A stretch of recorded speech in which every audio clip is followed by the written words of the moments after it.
Welcome back, guys. The 2025 colors of the year have just been released. I'm Nina.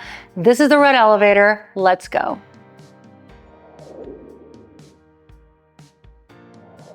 We're at 99,000 subscribers. And I'm getting a little nervous about reaching this 100,000 because I promised the ugly dance. And it's ugly. It's so ugly. It's embarrassing, but I gotta do it.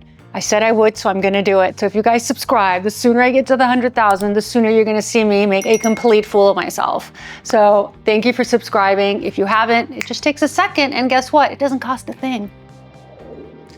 Today, we're diving into something incredibly exciting, and that is the 2025 colors. So I was very curious as to what the colors of the year were going to be. And as an interior designer, these color announcements are no different than a Super Bowl announcement for a football enthusiast. So let me tell you, the paint companies have not disappointed us.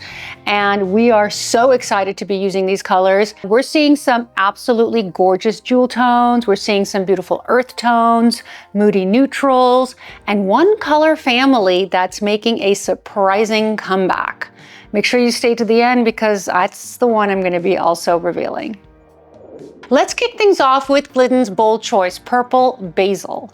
Now, when I first saw this color, I audibly gasped. It's absolutely stunning jewel tone, violet that somehow manages to be both dramatic and totally livable. I had a foyer many years ago that was in this color, and I was obsessed with it. So it's particularly stunning in spaces that get a lot of natural light, and it pairs beautifully with brass accents and warm woods. I also love using it as a color drench. So if you can put this on all of your four walls and your ceiling and your baseboards, I think that's going to be a tremendously beautiful look. Another great way to incorporate this color is on your front door. You know, a lot of people were doing green, a lot of people were doing red, and now I think this color on your front door, if you are at a loss as to what to do, would be sublime. And since we are talking about the colors of the year, I decided to wear all burgundy head to toe for you guys. So since so many of you asked quickly, I'm going to tell you what I'm wearing. I'm wearing this gorgeous sweater from Mango along with this beautiful pinstripe pants. These are very tailored. They're very soft. They're not itchy. And neither is the sweater, by the way. I am absolutely obsessed. I'm wearing it with my Tory Burch slides, which are extremely comfortable, and my Loewe bag for that ultra burgundy head to toe look. Next up is another must use color. It's Benjamin Moore's Cinnamon Slate, and this color is masterclass in subtlety. It is very moody. It is gray, but not gray in a depressing way. It is gray with a little bit of lavender purple. It's got some rich chocolate browns in it. It creates incredible depth. What's remarkable about this shade is its versatility. It has enough warmth to feel welcoming, but enough depth to create drama. So these brown undertones ground the space while the plum adds a little bit of that unexpected sophistication. And to me, this color is a winner. Oh, I can't stop raving about this color. Imagine if you guys were bold enough to paint your kitchen in this color. Imagine, and it will look unbelievable, absolutely unbelievable. So don't hesitate if you're looking for a color for your kitchen cabinets. This is the one. It is so sophisticated, and if you've got a little bit of lavender tones in your marble, like a viola, it would be even more beautiful. Now, in a hallway, are we kidding? Or in a room that's completely enveloped in the color and color drenching this color? I love it. I love. All right, speaking of elevating spaces, I offer one-on-one design consultations to help you create the dream home that you have. I cannot tell you, I have been booked back to back, so much so that I am shocked about how many consultations I have received. And that's because you guys are getting a lot of value added. And that is so special to me, and it warms my heart because I know that I'm helping many of you. And a lot of you have said to me, Nina, you just saved me so much time. You actually saved me a lot of money, because a lot of people are going over and above what they need to. I said, you do not need to do this. It doesn't make sense. Pivot to that.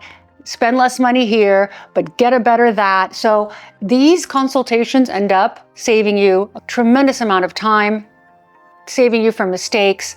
So if you guys want to book a consultation, it's super easy. All you have to do is click the link in the description section. My calendar on Zoom pops up. You pick a time as little as 25 minutes or more, and we can be facing each other one-on-one. Now let's talk about Sherwin Williams. Now, Sherwin Williams anniversary announcement, they are celebrating their 15th color of the year by releasing an entire capsule collection of 9 colors. Now, of all of these colors, I'm going to show you the ones that stand out the most, and the one that I feel is the most wow or the most appealing or the most different is what's called Grounded. And Grounded is an earthy brown, as you can see, and it is very rooted in nature and really goes well with oaks or maples or any kind of wood tones you may have in your home.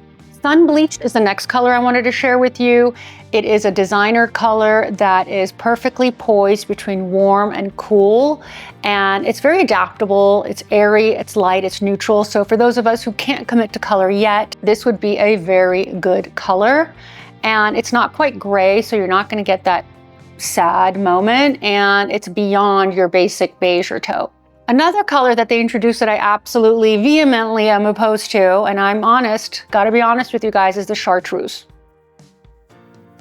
Chartreuse is a color that has been known to be used in history quite a bit, especially, I would say, leaning in the 19th century, but it's becoming relevant.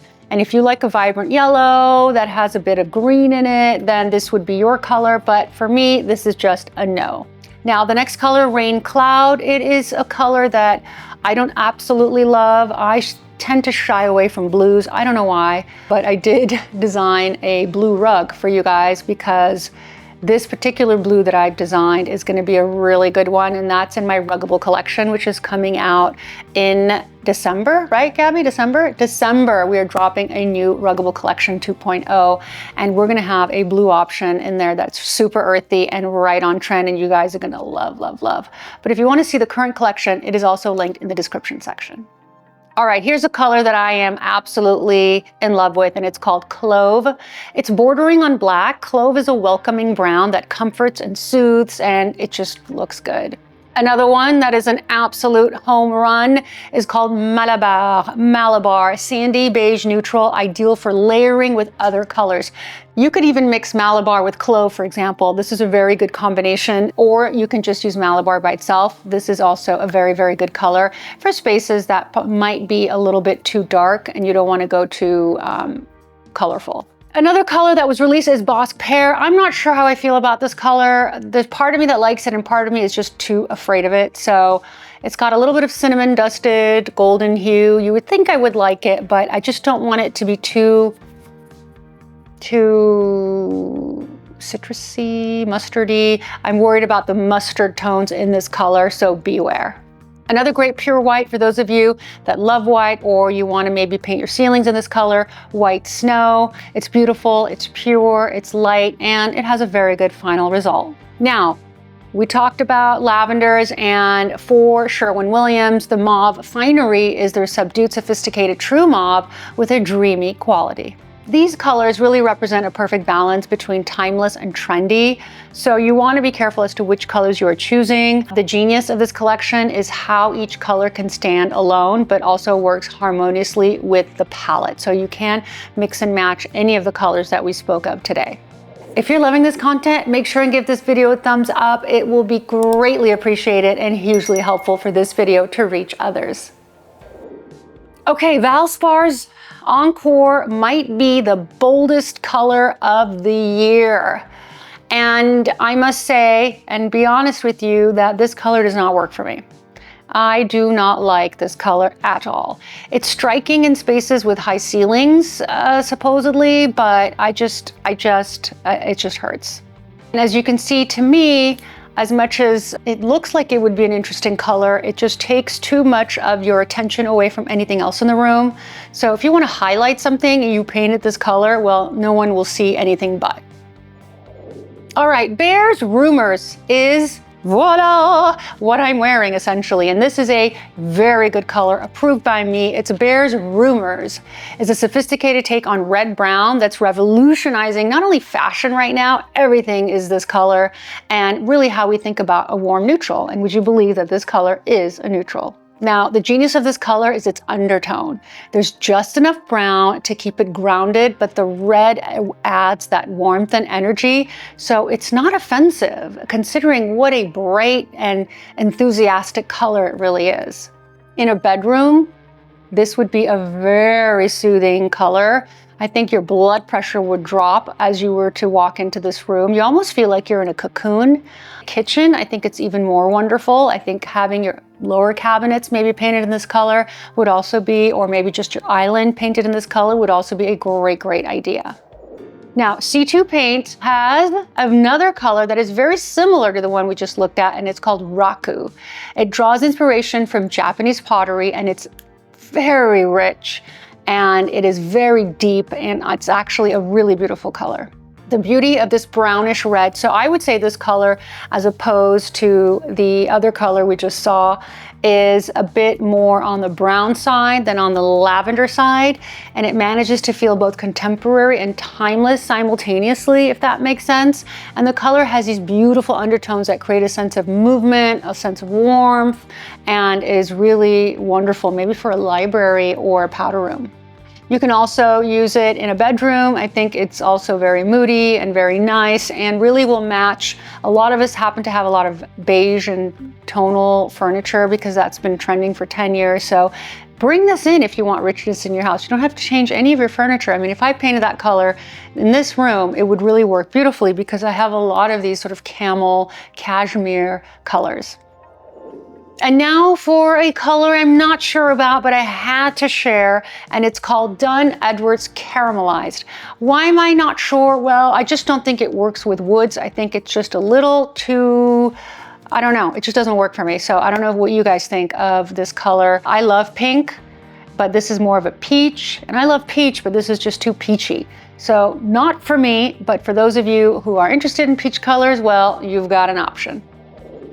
Now, what's particularly exciting about this year's selection is how they're pushing boundaries while remaining incredibly usable. In conclusion, what I want to say about all of these colors, and what really appeals to me, to be quite honest, are the burgundy lavender stories.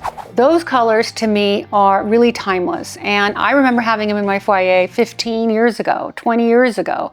Has it been that long? God, time is going by fast. So, and as you can see, I really adore this color. So if there's a color that you are thinking about incorporating into your home, my vote, my #1 choice for 2025 is going to be all of the Bordeauxs.